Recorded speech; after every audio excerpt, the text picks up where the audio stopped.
जय हिंद, नमस्कार। Deepak Tiwari Azamgarh YouTube channel पर आप सभी का बहुत बहुत स्वागत है।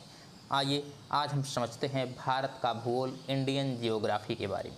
इंग्लिश में बोलें तो इंडियन जियोग्राफी, हिंदी में बोलें तो भारत का भूगोल। अब भारत का भूगोल पढ़ने के लिए सबसे पहले क्या किया जाता है, आप देखिए मैप का और सहारा लीजिए। इसके लिए हम माफ़ी चाहते हैं क्योंकि हमारे पास यहाँ मैप दिखाने के लिए नहीं है, सिर्फ हम आपको बताएंगे और आप लोग पेन, कागज़ और मैप लेकर के साथ में बैठिए, जिससे आप लोगों को और आसानी से समझ में आ जाएगा। हम ऐसा आशा करते हैं। सबसे पहले यदि भारत का भूगोल को समझना है तो हम पहले यह समझते हैं कि भारत के धरातल पर अत्यधिक विविधता पाई जाती है। विविधता मतलब विभिन्न प्रकार की धरातल पाई जाती है। कैसे कैसे है यह भी देख लेते हैं। कहीं पर गड्ढा मिलेगा आपको बड़ा सा, कहीं नदी मिलेगी, कहीं आपको झरना मिलेगा, कहीं झील मिलेगी, कहीं तालाब पोखरा मिलेगा, कहीं सपाट बहुत बड़ा विशाल मैदान मिल जाएगा, कहीं पर प्रायद्वीपीय पठार मिल जाता है, कहीं पर पर्वत मिल जाएगा, कहीं पहाड़ मिल जाएगा, कहीं झाड़ियाँ मिल जाएंगी। ऐसी ऐसी अनगिनत विविधता पाई जाती है धरती पर। अब हमें इन्हीं धरती के बारे में जो है अध्ययन करना है, जो भारत के भूगोल में है। तो सबसे पहले भारत के संपूर्ण क्षेत्रफल को हम समझ लेते हैं कि कितने क्षेत्र यानी कितने प्रतिशत पर क्या पाया जाता है भैया, है कि नहीं। तो इससे आप लोगों को आसानी हो जाएगी समझने में। तो चलिए समझते हैं। तो 10.7% भाग यदि देखा जाए भारत का, तो यह पर्वतीय भाग है। कैसा है?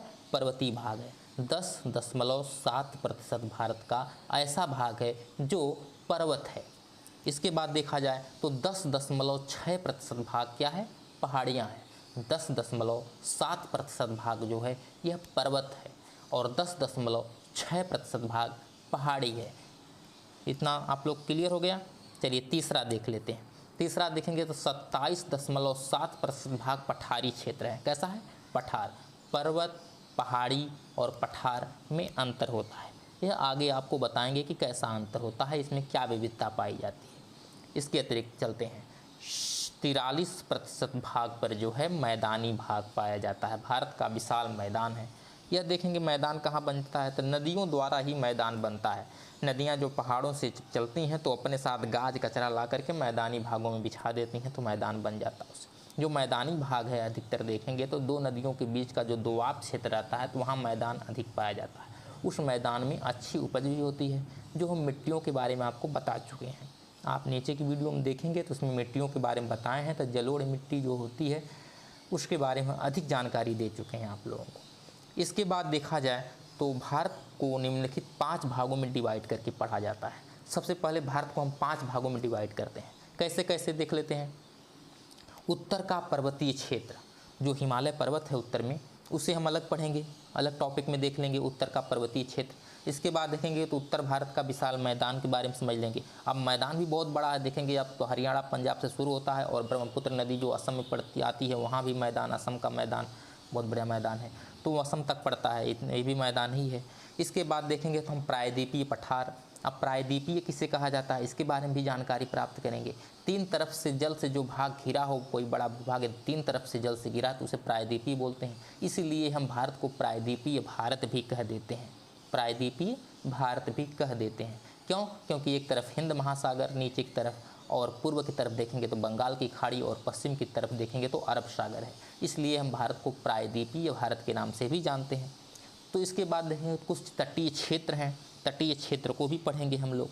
इसके बाद कुछ द्वीप बचे हैं, द्वीप समूह, इसको भी पढ़ेंगे। जैसे इधर देखेंगे तो आप लक्षद्वीप अरब सागर में, बंगाल की खाड़ी में देखेंगे आप लोगों को तो मिल जाएगा अंडमान निकोबार द्वीप समूह, तो इनको भी पढ़ा जाएगा। तो कुल टोटल कितने हो गए?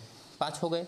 जैसे देखिए उत्तर भारत का विशाल पर्वतीय क्षेत्र, उत्तर भारत का विशाल मैदान, प्रायद्वीपीय पठार, इसके बाद कुछ तटीय मैदान हो गए और द्वीप हो गए। 5 भाग हो गए ना। अब उत्तर का पर्वतीय क्षेत्र जो है, यदि उसको हम देखें तो सबसे पहले समझते हैं भारत में कई पर्वत श्रेणियाँ पाई जाती हैं। अब श्रेणियाँ किसे कहते हैं? जब कई पर्वत लगातार एक ही लाइन से लगे हों तो उसे हम श्रेणियाँ कह देते हैं। क्या कह देते हैं? श्रेणियाँ। परंतु उत्तर के पर्वतीय क्षेत्र की जो विशेषता है, यह कुछ अलग ही विशेषता इसकी है। अब इसकी विशेषता के बारे में हम संपूर्ण जानकारी आपको देंगे, एक एक जानकारी बताएंगे आपको। यदि विस्तार देखा जाए पहले उत्तर पर्वतीय क्षेत्र का, तो इसका विस्तार क्रमशः लगभग जो है 2500 किलोमीटर का है। कितना है? 2500 किलोमीटर। जैसे सिंधु नदी से शुरू होकर के ब्रह्मपुत्र नदी तक रहता है असम में, तो यहाँ तक आपकी जो लंबाई है लगभग 2500 किलोमीटर की है। यदि चौड़ाई को देखा जाए तो 6000, इसकी ऊंचाई देखा जाए इस पर्वतीय क्षेत्र का तो लगभग 6000 मीटर जो है ऊंचा, मतलब 6 किलोमीटर ऊंचा। 6000 मीटर का अर्थ हो गया 6 किलोमीटर ऊंचाई, ये मिनिमम है। जो मैक्सिमम देखेंगे आप तो 6000 मीटर है। एशिया महाद्वीप में कुल लगभग जो है 94 पर्वत चोटियाँ पाई जाती हैं। कितना? 94 पाई जाती हैं। इसमें से देखेंगे तो 92 इसी उत्तर विशाल पर्वत पर है। माने एशिया में कुल कितना पाई जाती हैं? यूरेशियन 94 चोटियाँ पाई जाती हैं। 92 तो हमारे इसी पर्वतमाला पे है। उत्तर भारत का जो विशाल पर्वत है हिमालय, इसी पर है 92।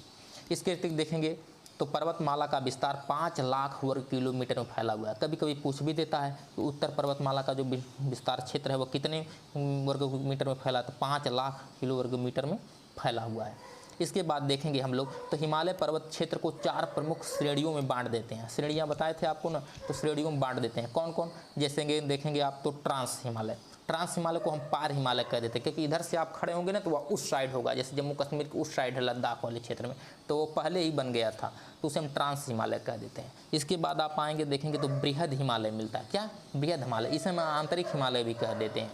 ऐसे महान हिमालय भी कह दिया जाता है, ऐसे सर्वोच्च हिमालय भी कह दिया जाता है। इसके अतिरिक्त आप नीचे और आएंगे तो लघु हिमालय मिलेगा, इसे मध्य हिमालय भी कहा जाता है। इसकी जो लमसम ऊंचाई जो होती है मिनिमम देखा जाए तो 3000 मीटर ऊंचा होता है, मतलब 3 किलोमीटर ऊंचाया होता है।